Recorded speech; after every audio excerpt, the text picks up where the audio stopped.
when thou prayest, thou shalt not be as the hypocrites are, for they love to pray standing in the synagogues and in the corners of the streets, that they may be seen of men. Verily I say unto you, they have their reward. But thou, when thou prayest, enter into thy closet, and when thou hast shut thy door, pray to thy Father which is in secret. And thy Father which seeth in secret shall reward thee openly. But when ye pray, use not vain repetitions as the heathen do, for they think that they shall be heard for their much speaking. Be not ye therefore like unto them. For your Father knoweth what things ye have need of before ye ask him. After this manner, therefore, pray ye.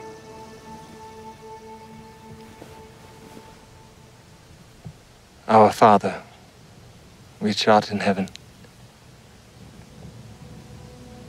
hallowed be thy name. Thy kingdom come. Thy will be done in earth as it is in heaven. Give us this day our daily bread, and forgive us our debts as we forgive our debtors. And lead us not into temptation, but deliver us from evil. For thine is the kingdom, and the power, and the glory forever. Amen.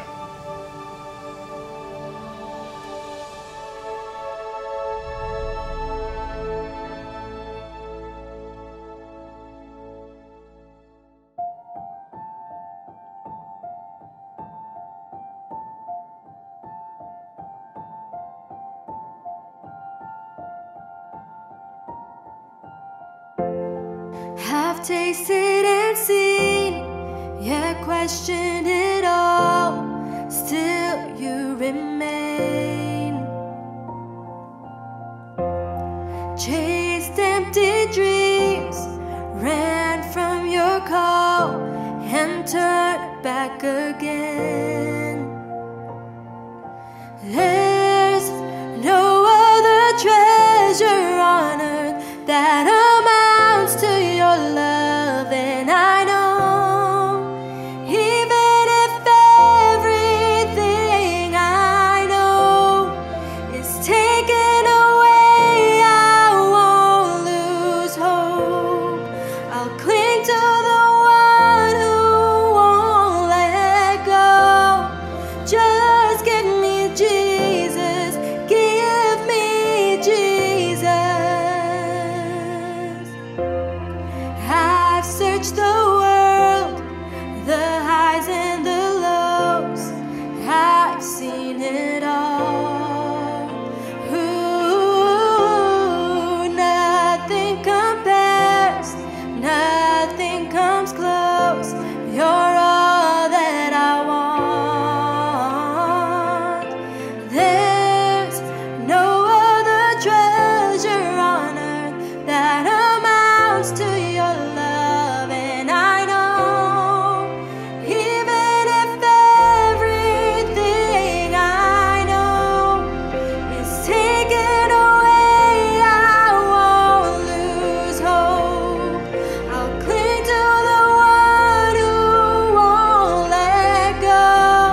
surrender all to Him, I freely give.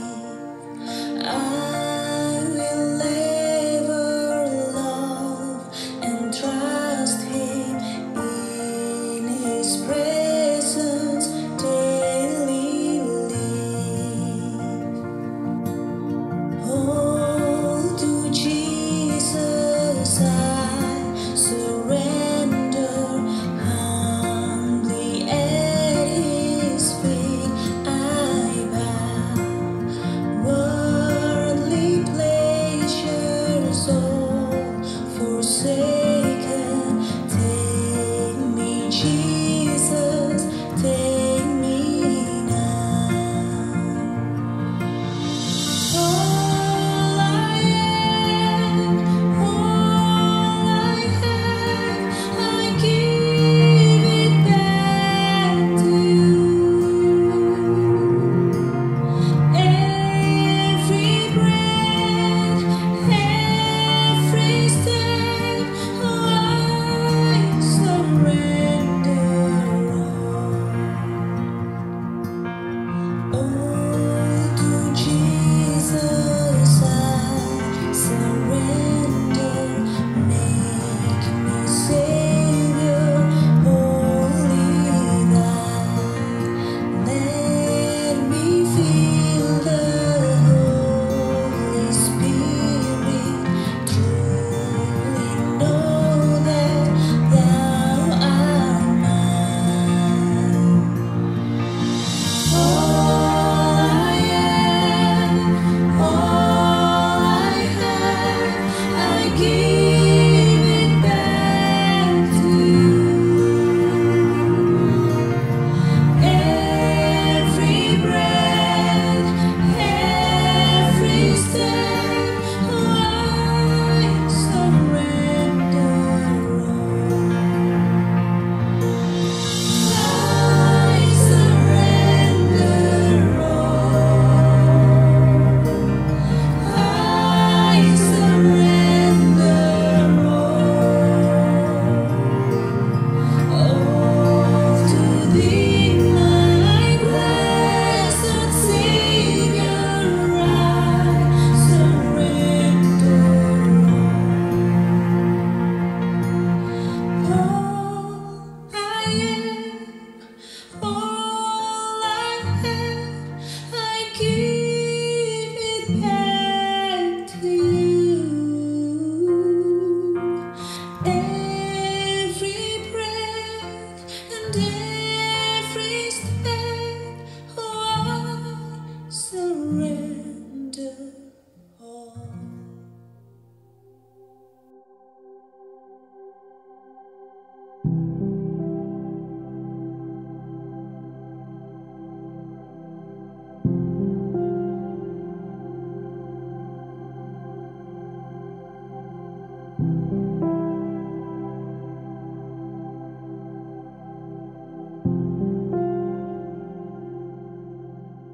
Selamat pagi Bapak Ibu semua, kita mengucap syukur karena Tuhan mengizinkan kita masuk di bulan Februari, dan sepanjang bulan Februari dan Maret kita akan masuk dalam seri baru, seri khotbah tentang doa Bapa Kami.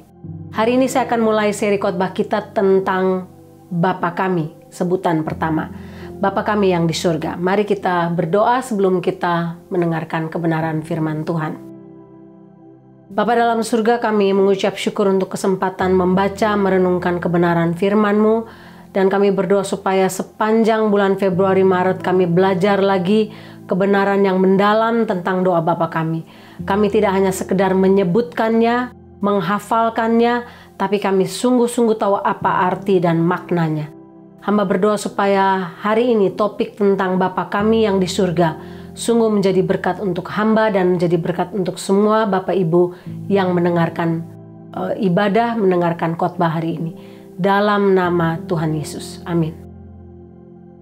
Ya Bapak Ibu, mari kita baca Matius pasal 6 ayat 9-13. Saya hanya akan baca bagian yang pertama.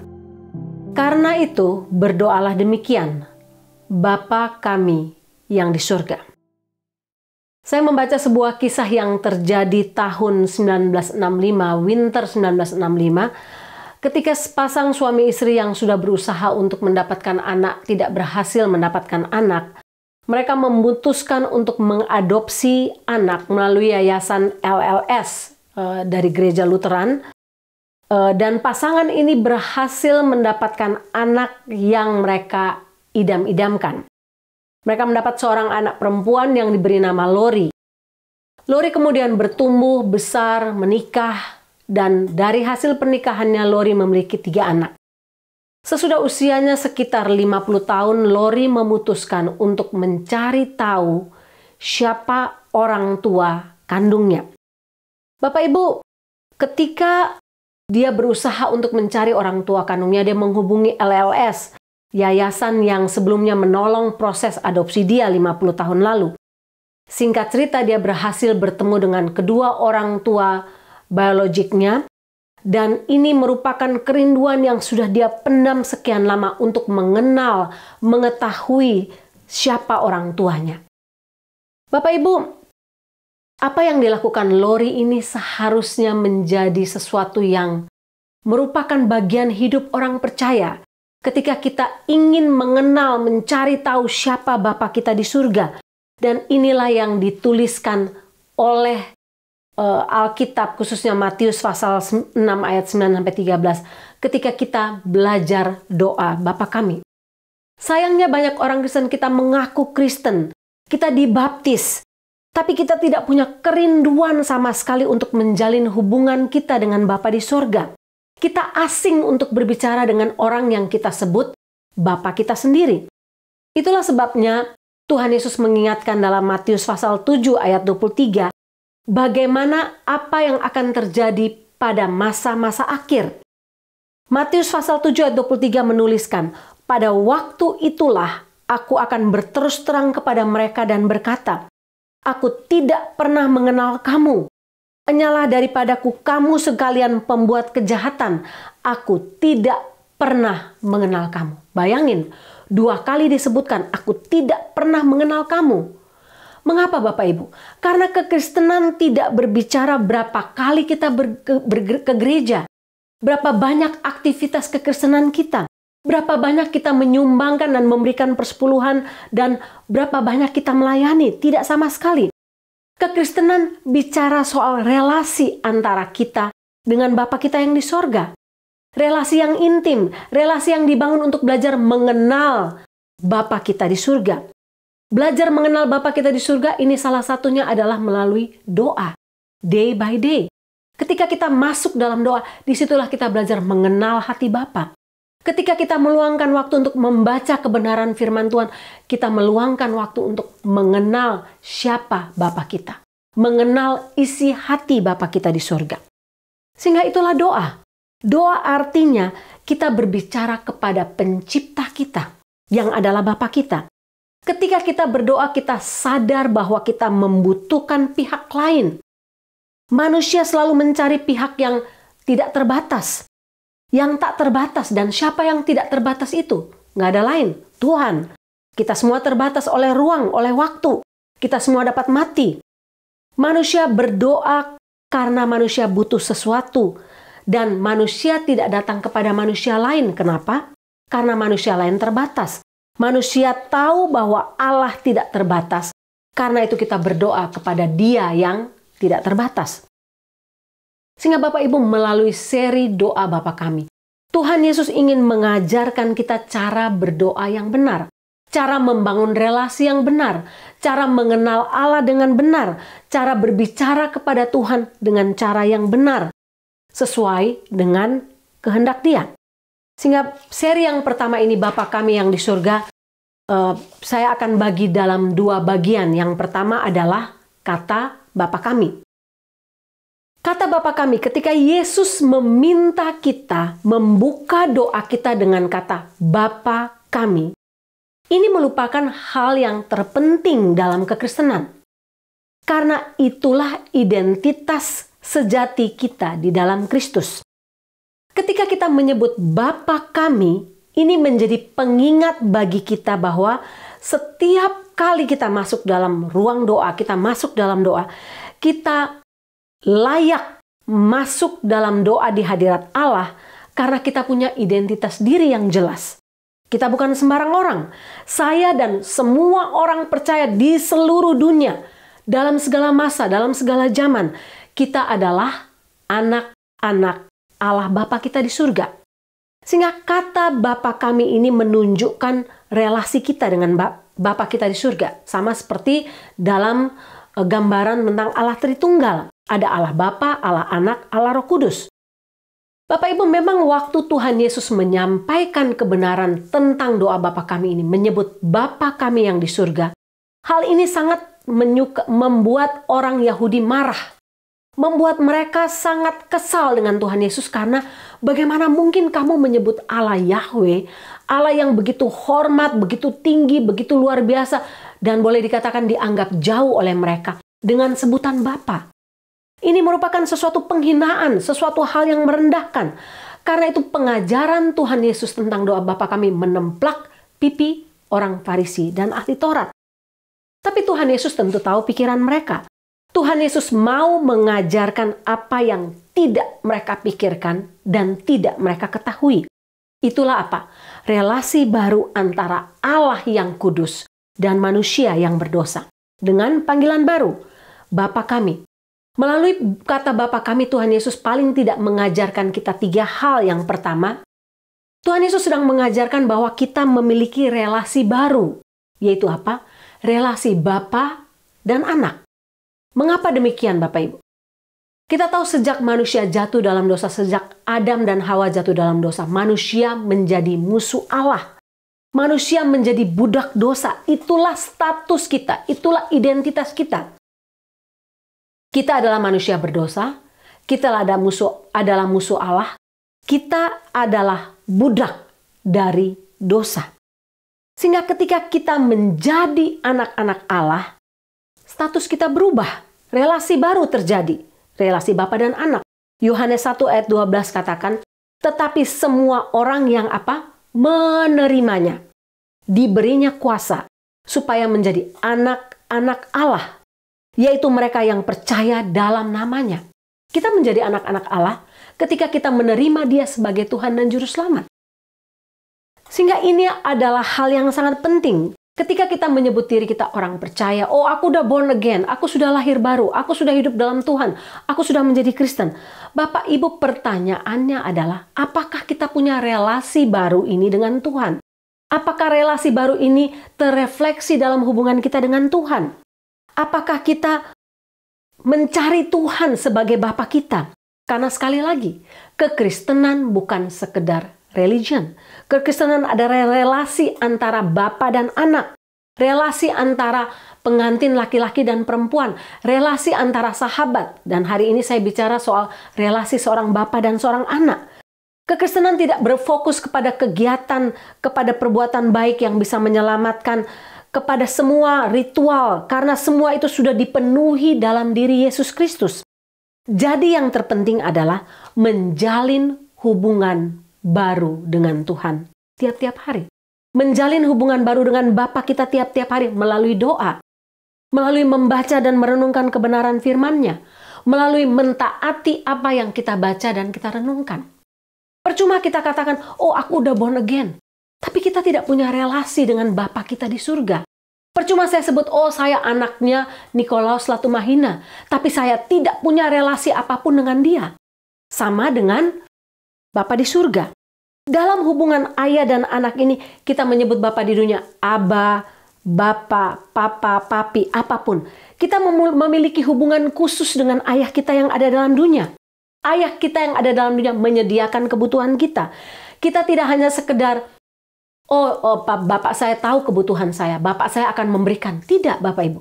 Kita menjalin hubungan dengan dia tiap-tiap hari. Kita punya waktu bersama dengan dia. Spend time bersama, main, duduk, makan bersama. Bapak Ibu, sekejam-kejamnya seorang ayah, saya yakin semua ayah menginginkan relasi dengan anaknya. Itu ayah manusia. Apalagi Bapak kita yang di sorga. Saya nggak tahu bagaimana kenangan Bapak Ibu masing-masing dengan ayah atau bapak dari Bapak Ibu masing-masing. Bapak Ibu dunia.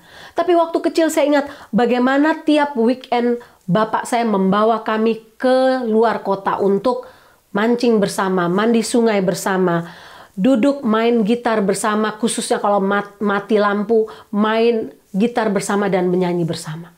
Itu sesuatu yang menyenangkan. Disitulah relasi kita dibangun sebagai ayah dan anak. Sehingga pertanyaan untuk kita, sudahkah kita memiliki waktu-waktu intim dengan Bapa di surga? Ketika kita menyebut Bapa di surga, sudahkah kita menerapkan relasi baru ini sebagai Bapa dan anak dalam kehidupan kita? Atau kita masih menjadikan Allah musuh kita, seolah-olah dia musuh kita, seolah-olah kita adalah budaknya? Tidak sama sekali Bapak Ibu. Ingat, relasi ayah, Bapa dan anak inilah yang terjadi ketika kita menyebutnya, menyapanya dalam doa Bapa kami yang di surga. Yang kedua, bicara soal Bapa kami, kita bicara tidak saja soal relasi baru sebagai Bapa dan anak, tapi kita bicara soal satu proses, namanya proses adopsi. Galatia 4 ayat 4 katakan, setelah genap waktunya maka Allah mengutus anaknya yang lahir dari seorang perempuan dan takluk kepada hukum Taurat. Ia diutus untuk menebus mereka yang takut kepada hukum Taurat supaya kita diterima menjadi anak. Bapak Ibu lihat bagian ini penting. Kita ditebus supaya kita diterima menjadi anak. Bapak Ibu, kita menyebutnya Bapa karena kita layak menyebut Bapa karena kita setelah menjalani proses adopsi. Dalam proses adopsi terjadi yang namanya tebusan. Terjadi yang namanya ransom. Dan tebusan kita, harga tebusan kita adalah darah Kristus yang sempurna. Sangat mahal. Karena itu harga kita orang yang percaya kepada Kristus sangat-sangat mahal. Tidak dapat dibandingkan dengan uang, bahkan dengan semua harta dalam dunia ini. Tidak bisa. Karena dia sangat mahal seharga darah Kristus. Sehingga ketika kita diangkat menjadi anak, proses itu proses yang sah, yang legal. Kita tidak lagi menjadi budak, menjadi musuh, tapi kita menjadi anak. Bapak Ibu bayangkan, kita dipilih, kita diseleksi, kita diangkat secara khusus dari sekian banyak manusia dalam dunia ini. 7 bilion, 8 bilion manusia dalam dunia ini. Kita dipilih menjadi kumpulan orang yang dipilih secara khusus, diselamatkan. Betapa besarnya anugerah ini Bapak Ibu. Kisah tadi dalam kasus Lori yang saya ceritakan pada awal khotbah saya. Lori sangat bangga Bapak Ibu. Waktu kebiasaan di Amerika, anak ketika mereka diangkat, diadopsi umur 10 tahun, paling tidak orang tua harus memberitahukan kepada mereka bahwa oh kamu anak adopsi. Lori dengan bangga memberitahukan kepada semua temannya di sekolah. Dia katakan, kamu tahu nggak, aku ini diadopsi. Aku bangga karena aku spesial. Aku dipilih, diseleksi oleh papa mamaku. Dan itu memang kata-kata yang papa mamanya selalu bilang sama dia. Kamu itu dipilih, kamu itu khusus, kamu itu spesial. Kamu karena diseleksi dari sekian banyak anak, kamulah yang terpilih. Bapak Ibu, itulah kita. Ketika kita menyebut doa, Bapa kami, kita ingat status kita. Kita diseleksi, dipilih, kita spesial, harga kita mahal. Kita berganti status dari budak dosa menjadi anak Allah, diadopsi secara sah. Saya membaca satu kisah menarik tentang seorang produser bernama, dia pendiri Ten Maker Entertainment bernama Cecil Stokes. Bapak Ibu yang sering menonton film pasti kenal siapa nama dia, Cecil Stokes. Dia menjadi produser eksekutif atau memproduksi lebih dari 500 acara televisi untuk jaringan termasuk A&E, ESPN, HGTV. Dia memproduksi komersial untuk Cadillac, untuk BMW, untuk Kohler, Lowe's, Disney Park, dan sebagainya. Dan karya Cecil yang paling terkenal adalah filmnya yang berjudul A Man Named Pearl. Dan filmnya yang Christian hits, October Baby, yang menghasilkan lebih dari $5 million. Bapak Ibu, tahun 2015, Cecil memutuskan untuk mengadopsi Boone, seorang anak laki-laki yang berusia 8 tahun yang tidak punya siapa-siapa. Bayangkan dia menyeleksinya dari 440.000 anak. Boone ini terpilih diseleksi menjadi anak angkat Cecil yang sah. Seorang yang benar-benar kaya raya dan seorang anak Tuhan sungguh-sungguh. Status Boone berubah dari yatim piatu, miskin, tidak punya apa-apa. Berpindah dari foster home ke foster home menjadi seorang yang kaya raya. Menjadi seorang anak yang kaya raya tidak saja secara fisik, secara materi, tapi di dalam Tuhan. Dia beruntung. Semua orang yang kenal Boone katakan, betapa beruntungnya Boone. Bapak Ibu, sama dengan kita. Betapa beruntungnya kita. Seringkali kita berpikir, oh untung itu kalau saya menjadi orang kaya raya. Saya menjadi terkenal. Saya menjadi orang yang sukses. Sama sekali tidak Bapak Ibu. Kita beruntung ketika kita dipilih, diadopsi, diseleksi menjadi orang yang spesial, diangkat oleh pemilik alam raya semesta. Dan kita layak menyebut dia Bapa. Bapak Ibu, pernahkah Bapak Ibu merasa bangga menjadi orang pilihan, menjadi orang yang diadopsi oleh Tuhan masuk dalam keluarga Allah, layak masuk dalam doa dan menyebut dia Bapa. Bapak Ibu, kita tidak saja punya relasi baru, kita tidak saja diadopsi yang membuat kita beruntung, tapi yang ketiga yang terpenting adalah kita dikasihi dan dipelihara oleh Bapa kita yang di surga. Saya yakin tidak seorang bapa pun yang jahat seperti apapun dalam dunia ini tidak memelihara dan tidak mengasihi anak-anaknya. Saya juga yakin seorang bapa di dunia ini yang rela berjuang mengeluarkan uang banyak untuk proses adopsi yang panjang dan sulit. Kemudian sesudah diadopsi anaknya, dia menelantarkan anak tersebut. Saya yakin ketika anak itu sudah diadopsi, dia akan memeliharanya dengan baik, mengasihinya. Setelah melalui proses adopsi yang sulit, mahal, dan melewati segala sesuatu proses hukum. Kebutuhan anak itu akan dipenuhi dalam segala hal. Sama dengan kita Bapak Ibu. Saya baca satu kisah yang baru saja terjadi tahun 2021. Seorang pastor bernama Stephen Cox. Dia adalah pastor dari Peace Baptist Church di North Carolina. Dia menceritakan kisah hidupnya. Dia lahir dari pasangan suami istri yang masih sangat muda, umur baru 20 tahun. Waktu dia dan adiknya lahir, baru 2 tahun menikah, orang tuanya bercerai. Bapaknya membawa Stephen Cox, memelihara Stephen Cox, dan ibunya memelihara adik perempuannya. Bapaknya tidak dapat mengurus dia, bapaknya kemudian membuang dia ke tantenya, tante angkatnya. Waktu dia dipelihara oleh tante angkatnya yang adalah drugs dealer, Cox kemudian jatuh dalam masa-masa yang sangat sulit. Dia kemudian menjadi seorang pencuri, keluar masuk penjara, menjadi penjual drugs dan sebagainya. Hidupnya menjadi rusak dan hancur. Kemudian dia dibawa lagi, dikasih tinggal ke kakek neneknya yang adalah orang Kristen sungguh-sungguh. Disitulah dia mulai belajar mengenal Tuhan dan singkat cerita dia bertobat, menerima Tuhan Yesus, kemudian menjadi pastor.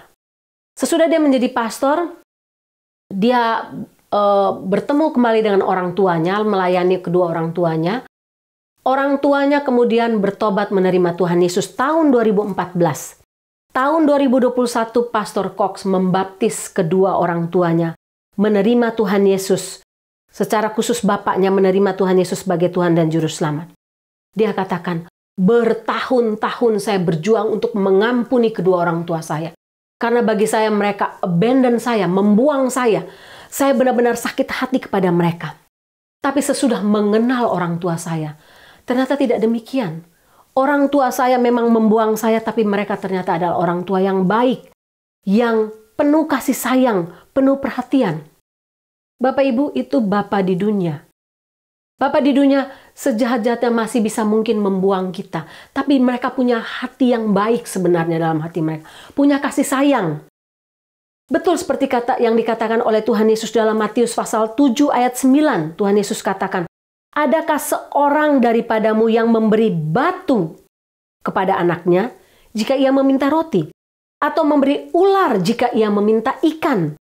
Jadi jika kamu yang jahat tahu memberi pemberian yang baik kepada anak-anakmu, apalagi Bapamu yang di sorga. Ia akan memberikan yang terbaik kepada mereka yang meminta kepadanya.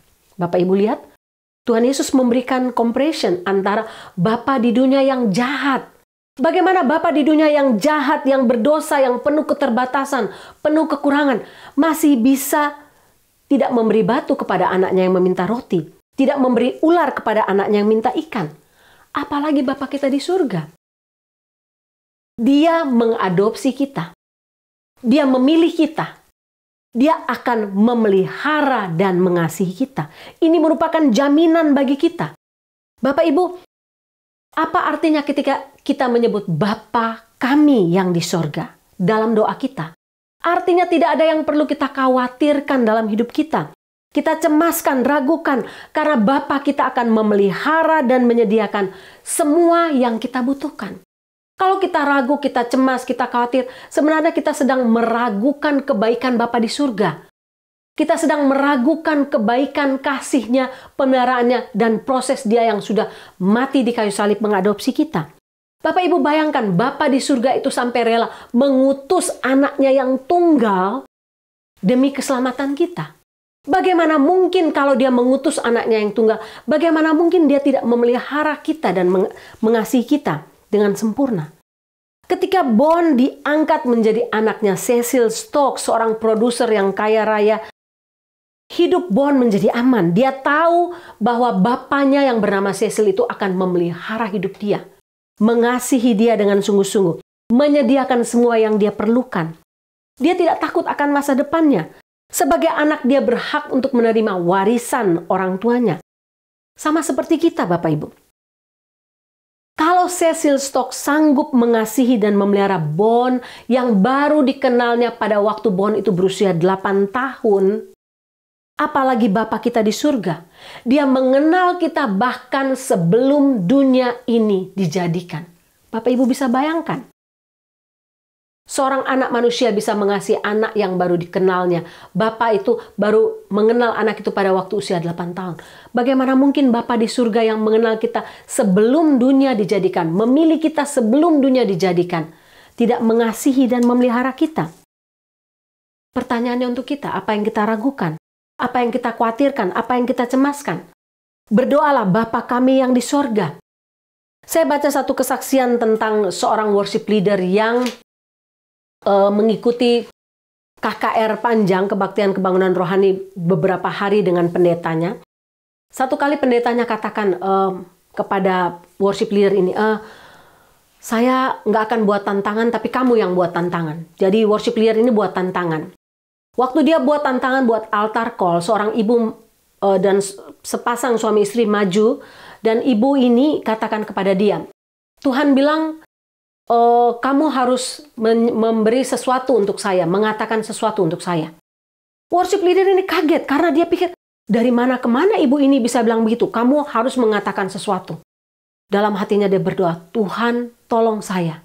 Apa yang harus saya katakan kepada ibu yang datang dengan beban berat, dengan menangis, dengan berderai air mata? Suara Roh Kudus katakan kepada dia, spaghetti. Dalam hati dia ketawa, dia mau menolak spaghetti. Apanya yang saya harus katakan spaghetti? Tapi dia bilang spaghetti. Waktu dia bilang spaghetti, ibu itu menangis jadi-jadinya. Dan malam itu, cerita singkat, ibu itu dilepaskan dari ikatan yang sudah mengikat dia selama 3 tahun. Bapak Ibu tahu apa yang terjadi? Kisah di balik spaghetti ini. 3 tahun lalu anak perempuan mereka satu-satunya meninggal dunia dalam sebuah kecelakaan mobil yang sangat parah. Hari terakhir anaknya meninggal, anaknya itu makanan terakhirnya adalah spaghetti. Dan rupanya itu makanan kesukaan anaknya, spaghetti. Sehingga selama 3 tahun ibu itu menangis, merundung, tidak mau buat apa-apa, diikat oleh duka cita yang dalam sehingga membuat dia tidak bisa mengucap syukur kepada Tuhan atas kematian anaknya. Membuat dia menyalahkan Tuhan, membuat dia tidak bisa menerima dan menjalani hidup kekristenannya. Karena kemarahannya kepada Tuhan. Tapi malam itu dia dilepaskan oleh Tuhan dengan satu kata, spaghetti. Bapak Ibu, saya yakin tiap-tiap kita punya hal yang kita khawatirkan dalam hidup kita. Tapi Tuhan tahu kebutuhan kita. Tuhan tahu apa yang terjadi dalam hidup kita. Tidak ada hal yang perlu kita khawatirkan.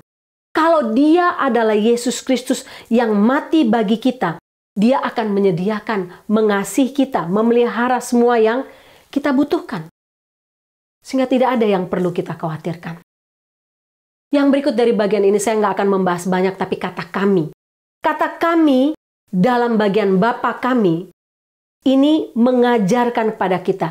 Ketika kita tidak menyebut Bapakku, tapi Bapa kami, artinya semua orang percaya di seluruh dunia. Ketika kita masuk dalam doa, kita masuk dalam kumpulan anak-anak Allah, mengaku Tuhan Yesus sebagai Tuhan dan Juru Selamat, pada saat yang sama, kita mengaku kita punya saudara-saudara seiman di semua tempat, semua negara, semua bagian dunia, dan kita menjadi satu kumpulan besar anak-anak Allah.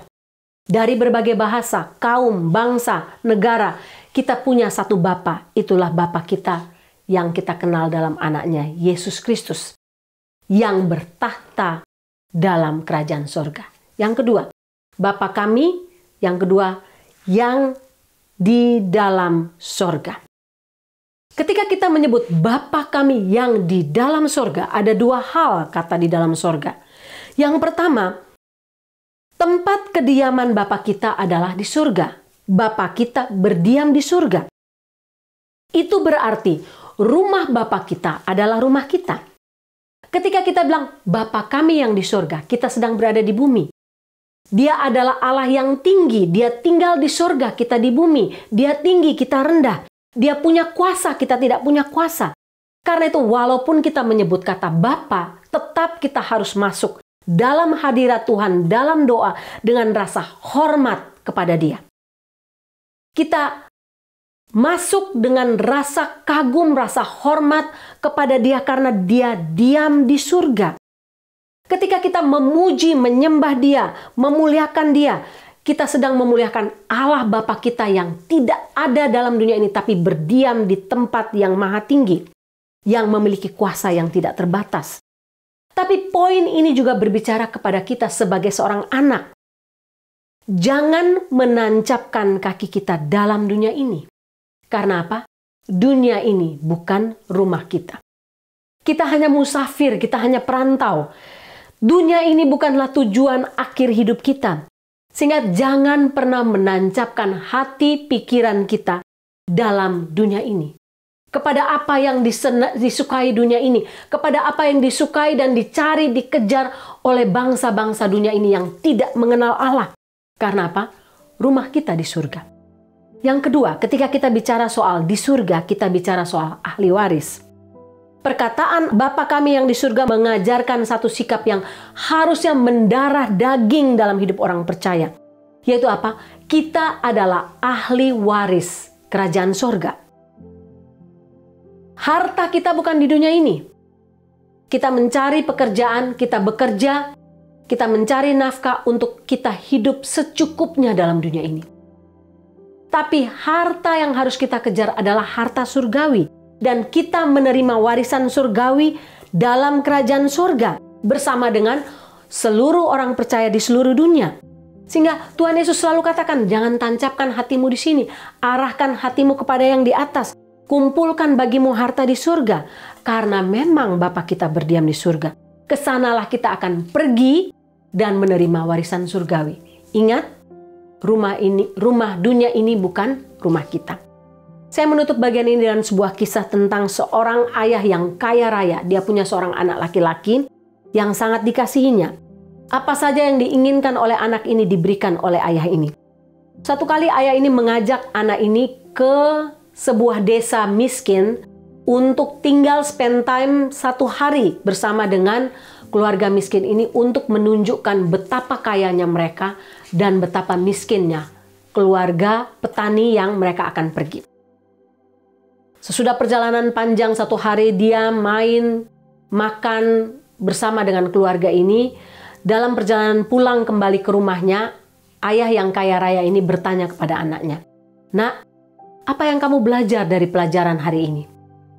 Anaknya katakan, "Perjalanan hari ini sangat luar biasa, ayah. Saya belajar bahwa kita punya 1 ekor anjing, tapi keluarga Pak Petani itu punya 4 ekor anjing. Kita punya kolam renang di rumah kita, tapi mereka punya sungai yang besar dan panjang. Kita membeli makanan, tapi mereka menumbuhkan makanan. Kita punya banyak lampu di rumah kita, tapi mereka punya ribuan bintang yang cantik. Kita punya tembok yang membatasi kita, tapi mereka punya banyak teman yang tidak dibatasi. Kita punya televisi di kamar kita masing-masing untuk menghabiskan waktu kita, tapi mereka punya keluarga untuk menghabiskan waktu mereka bersama-sama anggota keluarga mereka. Kita punya banyak uang, tapi mereka punya Tuhan yang hidup bersama-sama dengan mereka. Bapak, Ibu, Ayah ini kaget mendengar respons anaknya. Dia kaget karena anaknya membandingkan semua kekayaannya dengan sangat akurat terhadap sang petani miskin. Anak laki-laki itu menambahkan, "Terima kasih Ayah, karena sudah menunjukkan betapa miskinnya kita." Bapak Ibu, kita tidak mengejar kekayaan dunia ini, karena semua itu hanya sementara. Dan banyak kali justru uang, kekayaan tidak memberikan kebahagiaan. Malah sebaliknya, yang kita kejar adalah warisan surgawi yang akan kita terima di surga nanti. Ketika kita menyebut Allah, Bapa kami yang di dalam surga, ingatlah betapa kayanya kita. Ingatlah, dunia ini bukan milik kita. Ingatlah bahwa warisan kita di surga. Ingatlah, jangan takut, jangan khawatir karena Dia akan memelihara kita. Ingatlah untuk terus membangun relasi kita, Bapa dan anak, tiap-tiap hari dalam doa, dalam pembacaan, merenungkan firman Tuhan, dan dalam melakukan kehendak-Nya. Dan ingatlah bahwa status kita adalah anak adopsi yang diangkat sah sebagai anak-Nya. Yang berubah status dari musuh Allah menjadi anak Allah. Dari budak dosa menjadi anak-anak Allah. Mari kita berdoa. Bapa di surga, hamba terbatas untuk membahas kebenaran firman-Mu yang sangat dalam dari bagian doa Bapa kami ini. Tapi hamba berdoa sebatas yang hamba bisa sampaikan dan sudah menjadi berkat untuk hamba. Sungguh dapat menjadi berkat untuk kami semua. Ketika kami masuk dalam doa kami dan menyebut Bapa kami yang di surga, kami tahu dengan siapa kami berhadapan. Kami tahu status kami. Kami tahu status Bapa kami yang di surga. Sehingga kami tidak bermain-main, kami hidup dalam penghormatan kepada Tuhan. Tapi kami juga tidak hidup dalam kekhawatiran yang mencekam, mengekang hidup kami. Terima kasih Tuhan. Hamba berdoa supaya kebenaran firman Tuhan ini sungguh menjawab tiap-tiap kebutuhan spiritual kami hari ini. Dan selama kami hidup dalam dunia ini. Dalam nama Tuhan Yesus. Amin.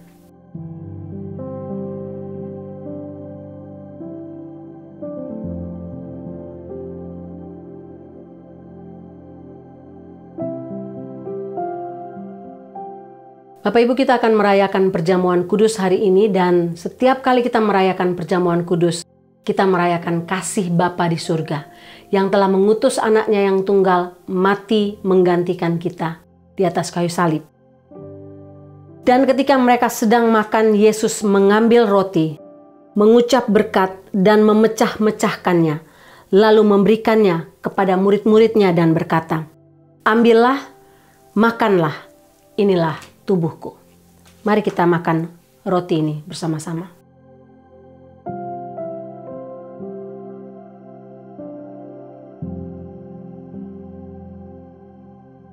Sesudah itu Ia mengambil cawan, mengucap syukur lalu memberikannya kepada mereka dan berkata, "Minumlah kamu semua dari cawan ini. Minumlah."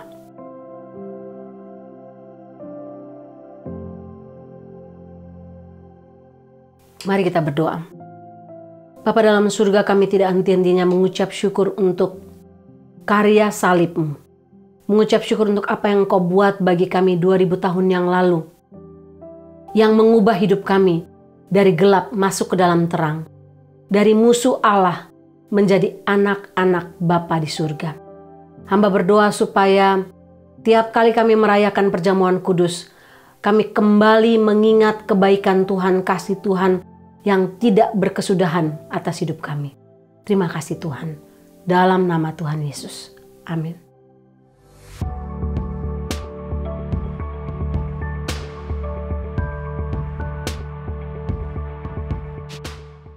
Bapak Ibu, kita akan mengakhiri ibadah kita. Mari kita mengangkat hati kita menundukkan kepala kita, dan kita menerima berkat Tuhan. Tuhan memberkati engkau dan melindungi engkau. Tuhan menyinari engkau dengan wajah-Nya dan memberi engkau kasih karunia. Tuhan menghadapkan wajah-Nya kepadamu dan memberi engkau damai sejahtera. Amin.